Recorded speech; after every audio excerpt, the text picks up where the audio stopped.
उस दिन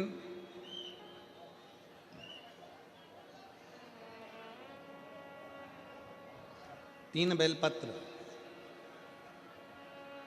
एक बेलपत्र में पीला चंदन, बीच वाली पत्ती पर।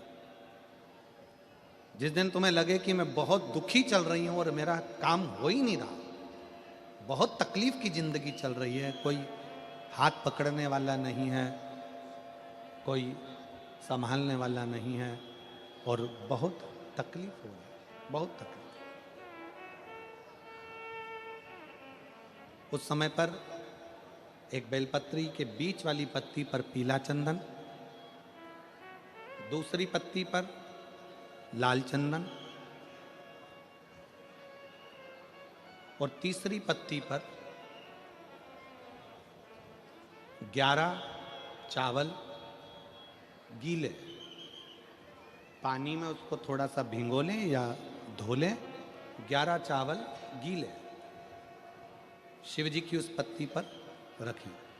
सबसे पहला पीला चंदन का बेलपत्र, दूसरे नंबर पर लाल चंदन का बेलपत्र, तीसरे नंबर पर जो 11 चावल आपने धोकर रखे हैं वो हाथ की हथेली में रखना है और हाथ की हथेली में रखकर अपनी कामना कर कर भगवान शंकर से विनय कर कर पंचाक्षर मंत्र नमः शिवाय या षडाक्षर मंत्र ओम नमः शिवाय या श्री शिवाय नमस्तुभ्यम बोलकर उस बेलपत्र पर सीधे हाथ में रखकर उल्टे हाथ का स्पर्श कर कर बाबा से अपने मन के भाव कहकर शंकर के शिवलिंग पर उसे समर्पित कर दीजिए।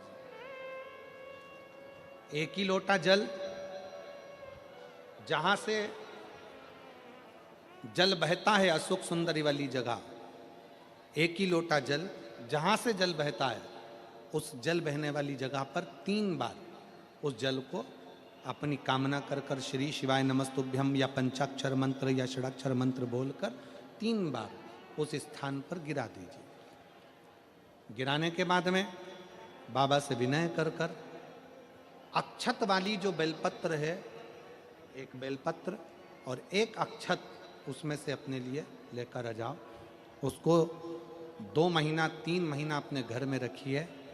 जितना भी दुख है धीरे धीरे बाबा समाप्त कर कर खुशियां घर में लेकर आता ही है। दुख समाप्त होगा, खुशियां घर में आएगी जरूर। एक पत्र है, और मेरी जीजियों, मेरे जीजाओं, मेरी बेटियों, बेटाओं, मेरी माताओं, सूरतिया लालाओं,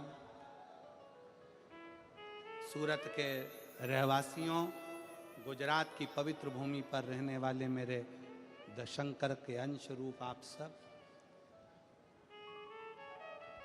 शिव महापुराण की कथा में दिखावे के लिए मत जाना। और जगह पर होती होगी कि वहां लोग दिखाने के लिए जाते होंगे। शिव महापुराण की कथा कभी दिखावे के लिए ना तो होती है ना होना देती। दिल से सुनो, दिल से कहो, दिल से सुनो और दिल से कहो। जब आप दिल से सुनोगे और दिल से कहोगे तो वो सुनेगा जी। कैसे ना सुने।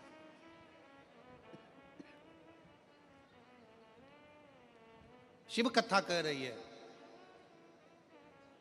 कनक कुंडला रत्न भद्र तप में लग गए शंकर भगवान से पार्वती जी ने कहा इसको कुछ देव। शिव जी ने कृपा करी और उसके घर में एक पुत्र दिया जिसका नाम हरिकेश हुआ। उस पुत्र का नाम था हरिकेश। हरिकेश बाल्यवस्था से भगवान शंकर की भक्ति में लग गया, भगवान शंकर की आराधना में लग गया। मिट्टी इकट्ठी करना, लिंग बनाना, पूजन करना, आराधना करना, ये हमारे घर के बच्चों के संस्कार।